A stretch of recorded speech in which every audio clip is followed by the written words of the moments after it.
اس KPK-BRT میں جس میں آپ کی ہی حکومت میں موجود چیف منسٹر انسپیکشن ٹیم نے کہا کہ 7 ارب روپے کے صرف اور صرف کک بیک چلے ہیں، تو پھر آپ کو کیا تھا؟ آپ پرائم منسٹر تھے، آپ سینہ چوڑا کر کے بولتے ہاں اگر میرے حکومت میں کوئی کک بیک چلی ہے کہ کسی پروجیکٹ میں کرپشن ہوئی ہے تو اس کو عدالتیں، نیب، FIA سب اس کو پروو کریں۔ آپ نے خیبر پختونخوا کی جو پشاور ہائی کورٹ تھی وہاں پہ جسٹس وقاص سچی صاحب کی یہ ججمنٹ تھی کہ اس کو نیب اور FIA پروو کریں KPK-BRT کو۔ آپ نے سپریم کورٹ میں اسٹے آرڈر لیا کہ آپ کے خلاف نیب کا مقدمہ نہ چلے، نیب اور FIA KPK-BRT کے اندر ہاتھ بھی نہ ڈالیں۔ تو آپ اتنے ایماندار شخص تھے، آپ اتنے دیانتدار شخص تھے، اور بقول آپ کے باقی ساری پارٹیاں چور ہیں، صرف اس ملک میں آپ ایماندار، نے وہ اسٹے آرڈر کیوں لیا؟ جسٹس بندیال نے آپ کو وہ اسٹے آرڈر دیا اور وہ اسٹے آرڈر ملتے رہے، تو وہ آپ نے وہ اسٹے آرڈر کیوں لیا؟ آپ تو ایماندار شخص ہے، آپ بولتے بھائی انکوائری کرنے دو۔ کون شخص ہے اگر وہ ایماندار ہو، دیانتدار ہو، وہ کسی انویسٹیگیشن ادارے کو بولے گا میری تلاشی نہیں لے سکتے ہو؟ آپ گاڑی میں جاتے ہو، کہیں پہ کوئی پولیس والا روکتا ہے تو آپ بول گے میں تلاشی نہیں دوں گا۔ اگر آپ بولو گے تلاشی نہیں دو گے تو آپ کو کیا کرے گا آپ کو؟ تو اس طریقے سے آپ نے ہر کرپشن کے مقدمے میں آپ نے اسٹے آرڈر لیے، اور وہ اسٹے آرڈر لینے کا مقصد اس کا مطلب کہ آپ تلاشی نہیں دینا چاہتے، اور تلاشی نہیں دینے کا مقصد کہ آپ چور ہو۔ اس کا مقصد یہ ہے کہ آپ نے بدنیتی کی ہے، تو آپ عوام کو بیوقوف نہیں بنا سکتے۔ آپ لوگوں کو اس طریقے سے بیوقوف بنا کر اپنے آپ کو ایمانداری کا جو آپ نے ایک لباس پہنا ہوا ہے وہ اب آپ کا دن بدن اترتا جا رہا ہے۔ وہ سارے مقدمات آپ کے خلاف ایک بہت بڑی چارج شیٹ ہے۔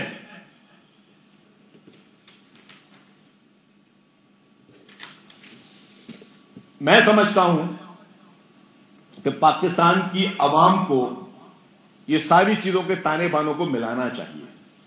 یہ نہ دیکھیں کہ اگر اپوزیشن بات کر رہی ہے تو وہ غلط ہی ہوگی۔ کیا آج PTI کے لیڈران فرا گوگی کو ڈیفینڈ کرنے کی پوزیشن میں ہیں؟ کیا جس طریقے سے KPK-BRT یا ملم جبا جیسے مقدمات یا فورن فنڈنگ جیسے مقدمات جو آیا ہیں اس میں پاکستان کی عوام اس پوزیشن، جو ان کی PTI کے جو ہیں لیڈران، کیا وہ اس پوزیشن پہ ہیں تو ڈیفینڈ کر سکتے ہیں؟ کوئی ایک بھی کسی چینل پر ڈیفینڈ کر سکتا ہے کہ ہاں ہم نے اس لیے اسٹے آرڈر لیے؟ یا جس طریقے سے اپنے آپ کو ایماندار اور دیانتدار کہنے والے، جس طریقے سے توشہ خانہ کے تحائف بیچنے والے اور پھر جھوٹ بولنے والے اس پوزیشن پر ہیں کہ وہ ڈیفینڈ کر سکیں، وہ بالکل اس پوزیشن پہ نہیں ہیں۔ میں سمجھتا ہوں کہ عوام کو آنکھیں کھولنی چاہیے۔ عوام دیکھیں کہ جو بہروپیہ شخص ان کو برسا برس سے بیوقوف بناتا ہوا آ رہا ہے، وہ اپنے کیفر کردار تک پہنچ رہا ہے، اور اس کے لیے عدالتوں کے دروازے کھلے ہیں۔ وہ سپیریئر کورٹس میں جا کے ڈیفینیٹلی اپیل کریں، لیکن عوام کے سامنے جو بیوقوف بنانے کا جو ناٹک اور ڈھونگ چل رہا ہے وہ مزید نہیں چل سکتا۔ تو میں یہ سمجھتا ہوں کہ جو بھی عمران خان نے دوسروں کے لیے کھڈے کھودے، دوسروں کو بدنام کرنے کی کوشش کی، آج اللہ تعالی کی عدالت میں وہ شخص خود رسوا ہو رہا ہے۔ اور جو بھی کورس آف لا ہیں وہ اپنا کام کریں گے، عدالتیں اپنا کام کریں گی، انہوں نے اپیلیں کرنی اپیلیں کریں، لیکن عوام کو بیوقوف نہ بنائیں۔ ممبر صاحب، تاش کے پتوں میں ترک کا پتا یا ٹرمپ کارڈ کی بڑی اہمیت ہوتی ہے۔ ہر پولیٹیشین اپنے پاس ترک کا پتا یا ٹرمپ کارڈ لازمی رکھتا ہے۔ اس وقت جبکہ خان صاحب کو سزا ہو گئی ہے، خان صاحب کا ٹرمپ کارڈ چلے گا یا نہیں چلے گا؟ دیکھیں جی، PTI کی سب پوری کوشش یہ ہے کہ وہ کسی نہ کسی طریقے سے عمران خان کو باہر نکالیں. اور عمران خان سہولتیں مانگ رہا ہے باہر نکلنے کے لیے بھی, جیل کے اندر بھی سہولتیں مانگ رہا ہے. جو سہولتیں آج بھی عمران خان کو جیل کے اندر سے ہیں وہ کسی بھی پولیٹیشین کو آج دن تک نہیں ملی ہیں. مجھے ایک چیز بتائیں, آپ سب لوگوں نے جیلیں قیدیں لیڈران کی دیکھی ہیں. آپ نے محترم آصف علی زرداری صاحب کی بھی جیل قید دیکھی ہے, محترمہ فریال تالپور صاحبہ کی قید دیکھی ہے, پی ایم ایل این کی لیڈروں کی بھی جیل قید دیکھی ہے. کبھی کسی کو آپ نے دیکھا کہ کوئی جیل کے اندر سے پوری پارٹی چلا رہا ہوں؟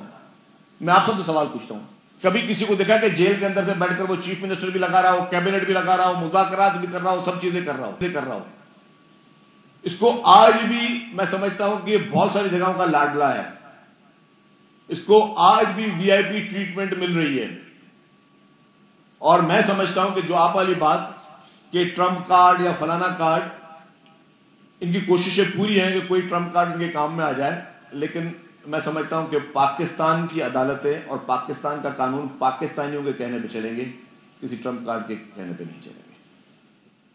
اس وقت جو بانی پی ٹی آئی کو سزا ہوئی, پیپلز پارٹی ویسے تو مذاکرات کی بات بھی کرتی رہی اور کرتی ہے, بانی پی ٹی آئی کو سزا کے بعد مذاکرات میں تعطل آئے گا, یہ مذاکرات حکومت جاری ہیں, اس میں پیپلز پارٹی بھی شریک ہے؟ دیکھیں جی, مذاکرات کی پیپلز پارٹی ہمیشہ حامی رہی ہے. ہم چاہتے ہیں کہ ڈائیلاگ ہوں, ڈائیلاگ کبھی بھی بند نہیں ہونے چاہیے, لیکن جو قانون ہے اس کی عمل درآمد بھی ساتھ میں جاری رہنی چاہیے.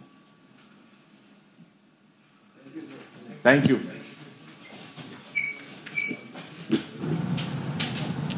دوسری جانب وفاقی وزیر احسن اقبال نیوز کانفرنس کر رہے ہیں. قوم کا 64 ارب کھایا ہے.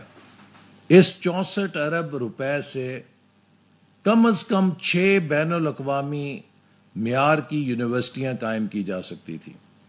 اس 64 ارب روپے سے ملک کے اندر ہزاروں سکول قائم کیے جا سکتے تھے. اس 64 ارب سے ملک کے اندر کئی 100 ڈسپینسریاں اور ہسپتال بن سکتے تھے. اس 64 ارب سے کئی ہزار نوجوانوں کو بہترین تعلیم کے اسکالرشپ مل سکتے تھے. یہ پاکستان کا, پاکستانی قوم کا پیسہ اڑایا گیا ہے, اور اگر اس پر, اس چوری کے پکڑے جانے پر سزا ہوئی ہے. اس کے ساتھ ہی نیوز اسٹوڈیو سے فی الوقت اتنا ہے. مزید خبروں اور اپڈیٹس کے لیے دیکھتے رہیے ARY نیوز.